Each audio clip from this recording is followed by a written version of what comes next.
এই সামনে ভোট আসছে না 2026-এ, মুসলমানরা আর কিছু পারুক আর না পারুক এখন থেকে রেডি হচ্ছে মারামারি করে, বলে বোম বাজছে, ছুরি তৈরি করছে, নিজের ভাইদেরকে মারার জন্য যত প্ল্যানিং সব করেছে।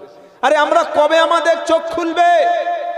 তাকিয়ে দেখো ভালো করে, পশ্চিম বাংলায় চাকরিতে সংখ্যালঘু মুসলমানদের উপস্থিতি 2%, 100-র মধ্যে 2 জন। আর জেলখানায় গিয়ে দেখুন 100-র মধ্যে 90% মুসলমান।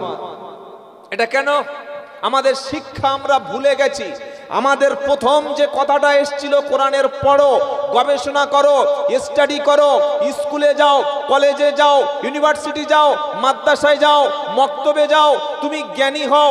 শিক্ষা বাদ দিয়ে এখন আমরা পড়াশোনাটাকে এখন আমাদের কোনো প্রয়োজন মনে করছি না। কি বলছি বুঝতে পারছেন? আর যত মারামারি, যত অশান্তি, যত দাঙ্গা, যত ফাসাদ সব কারা করে? মূর্খরা, অশিক্ষিতরা, ইলিটারেট যারা, যাদের মধ্যে জ্ঞান নেই, যাদের মধ্যে ইনসাফ নেই, যাদের মধ্যে বিবেক নেই, তারাই বেশি মারামারি করে। আর এই মূর্খ সমাজকে বাঁচিয়ে রাখার জন্য রাজনৈতিক নেতাদের খুব দরকার। মূর্খ সমাজ, কোন রাজনৈতিক নেতা কোনোদিন চাইবে না যে সব মানুষ শিক্ষিত হয়ে যাক, সব ছেলেগুলো স্কুলে যাক, সব ছেলেগুলো পড়াশোনা করুক।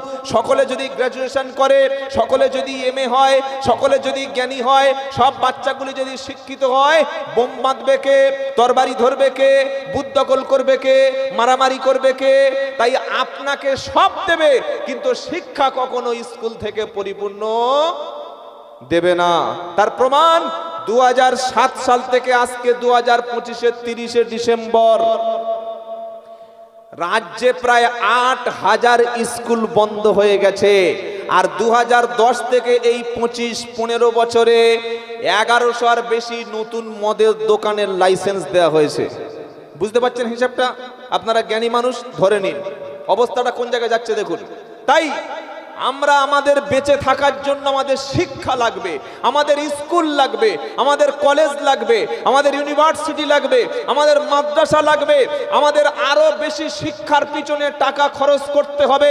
আরে ভাই, আপনার কুরবানির গরু খাওয়ার দরকার নেই, ওই গরুর পরিবর্তে ছোট গরু কিনুন, বড় মোষ না কিনে ছোট মোষ কিনুন। আপনি মসজিদ 30 লাখ টাকা দিয়ে করেছেন, ওই মসজিদে একদিন তালা পড়বে বাবরির মতো, ওই মসজিদে একদিন ঘন্টা বাজবে, ওই মসজিদে একদিন যিশু খ্রিস্টের, ওই জিসাস ক্রাইস্টের এসে তার মূর্তি বসে যাবে। কেন? আমরা মুসলমানদের ছেলেরা আর কদিন পরে দেখবেন 1 জানুয়ারি আসছে। কি ভাই আসছে তো? 31st night. এই রাতটা কিসের রাত? কথা বলে না, কিসের রাত গো? ইবাদতের রাত, তাই তো?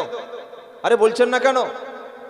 31st নাইট 1 জানুয়ারি মুসলমানরা উইশ জানায়, হ্যাপি নিউ ইয়ার জানায়।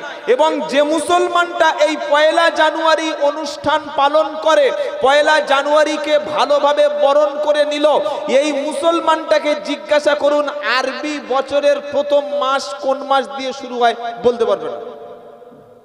আমাদের কতটা ঘাটতি! কেন আমাদের মাদ্রাসার শিক্ষা দরকার? কেন আমাদের ঈমান দরকার? কেন ইসলাম দরকার? এটা জানুন। 1 জানুয়ারি যে সমস্ত ছেলেরা, বাড়িরা, মেয়েরা বাড়ি থেকে বার হয়ে পিকনিকের নামে গেল, মেয়েটা ভার্জিন হয়ে গেল, আর আসার সময় সতীত্ব নষ্ট করে একটা চরিত্রহীনা লম্পট হয়ে বাড়ি ফিরল। ছেলেটা সকালে সুস্থ হয়ে গেল, আর সন্ধ্যাবেলা মাতাল হয়ে কাপড় খুলে বাড়ি ফিরল। এর নাম তো 1 জানুয়ারি।